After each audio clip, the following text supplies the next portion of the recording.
क्या बुलडोजर चलेगा? ये जनता रोक देगी बुलडोजर को। समाजवादी पार्टी के राष्ट्रीय अध्यक्ष और पूर्व सीएम अखिलेश यादव सोमवार को देवरिया पहुंचे और फतेहपुर गांव में हुए सामूहिक हत्याकांड में पहले सत्यप्रकाश दुबे के घर गए।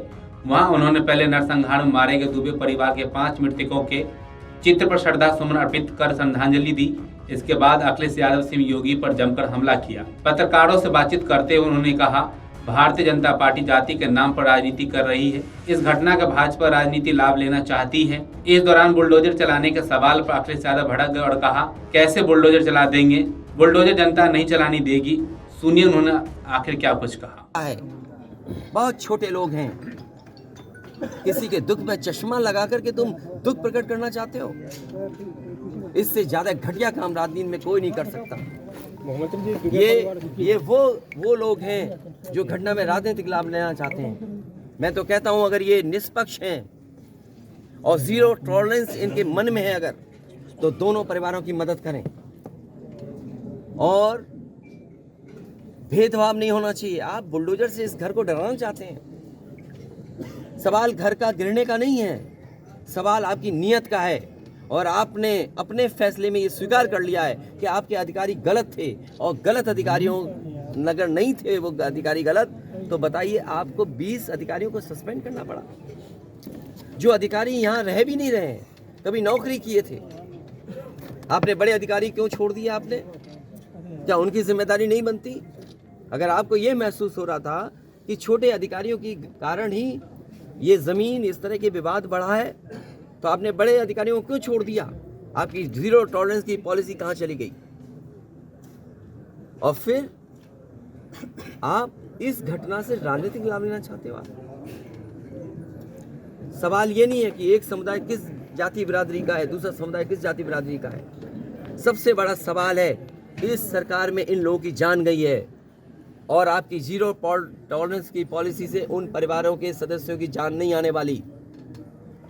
और ये जो डर दिखा करके आप डरना चाहते हो, जब जनता खड़ी हो जाती है, जनता की ताकत के सामने सरकार की ताकत टिक नहीं सकती।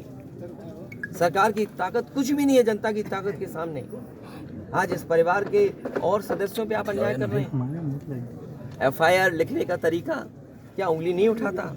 और मैं तो पत्रकार साथियों से कहूँगा कि आप में से कुछ लोग कानून की जानकारी रखते हैं, कानून को समझते हैं, क्योंकि इतना अनुभव आपको हो गया है घटनाओं को देखते हुए और अधिकारियों से बात करते हुए, आप समझते होंगे।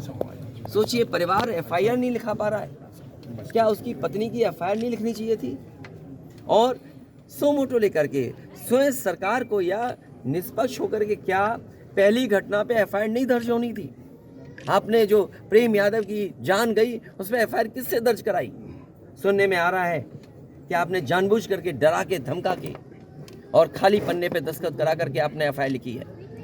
और FIR ऐसी लिखी है कि वो FIR टिक ही नहीं सकती। जो मरने वाले लोग हैं उनको आपने नाम दर्ज किया है उनका, और दूसरी तरफ से कोई यहाँ का है, कोई वहाँ का है, न जाने कहाँ कहाँ के से लोग हैं, उनके नाम डलवा दिए। क्या आपने नाम नहीं डाले उनके गलत? जो यहाँ गाँव में रहने वाले लोग हैं, निर्दोष लोग हैं, क्या उनके नाम नहीं डाल दिए आपने? अभी महिलाएं मिली उनके परिवार की, क्या उनके पतियों का क्या दोष था या उनके रिश्तेदारों का क्या दोष था? अगर कोई रिश्तेदार दूसरी जगह रह रहा है, वहां भी पुलिस जाकर के तांडव मचा रही है, आतंक मचा रही है। क्या ये जनता को नहीं दिखाई दे रहा? मैं जानता हूं दुख किसी के जाने का, किसी के खोने का।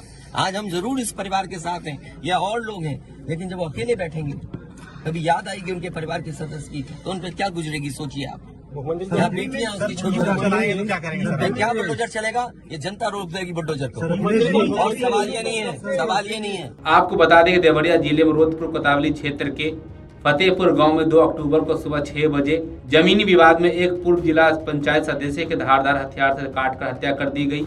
इससे गुस्साए पूर्व जिला पंचायत सदस्य के पक्ष के लोग दूसरे पक्ष के घर में घुसकर पति पत्नी और उसके 3 बच्चों की हत्या कर दी, जबकि एक बेटा गंभीर रूप से घायल हो गया था। उसका इलाज BRD हॉस्पिटल में चल रहा है। Video desk अमरउजाला.com। अमर उजाला अब आपके टीवी पर भी।